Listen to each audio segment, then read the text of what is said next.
Luna wasn't scared of attics, but her grandmother's was different. It wasn't dusty or scary. It was filled with twinkling lights and curious little trinkets.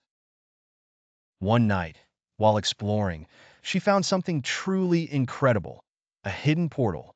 Luna stepped through and found herself in the Enchanted Forest, where trees whispered secrets and colors shimmered in the air. Luna's eyes widened in wonder. Here, time felt different and magic was everywhere.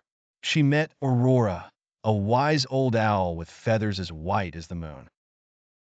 "You are the chosen one, Luna," Aurora hooted softly. "To restore balance to our forest, you must find the 7 Starlight Crystals."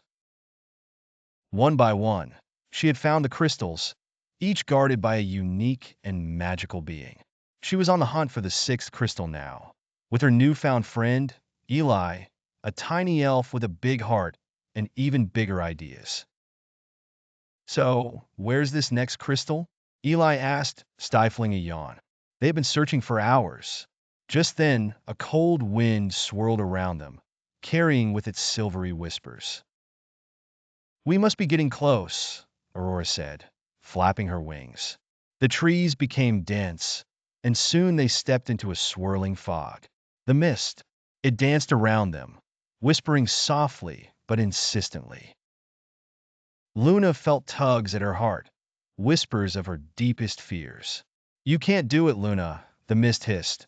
"Turn back before it's too late." Luna's heart raced. She saw shadows of her fears, failing her mission, disappointing her grandmother, losing her friends. The more she listened, the heavier her steps became. "Luna, don't listen to it." Eli's voice cut through the fog. "Remember why you're here." Eli's words sparked a flame in Luna's heart. She thought of her grandmother's warm hugs, Aurora's wisdom, and Eli's unwavering friendship. She took a deep breath and stepped forward. "I won't turn back," she declared.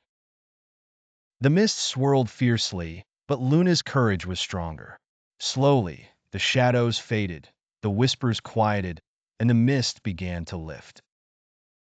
They had done it. They had crossed the whispering mist.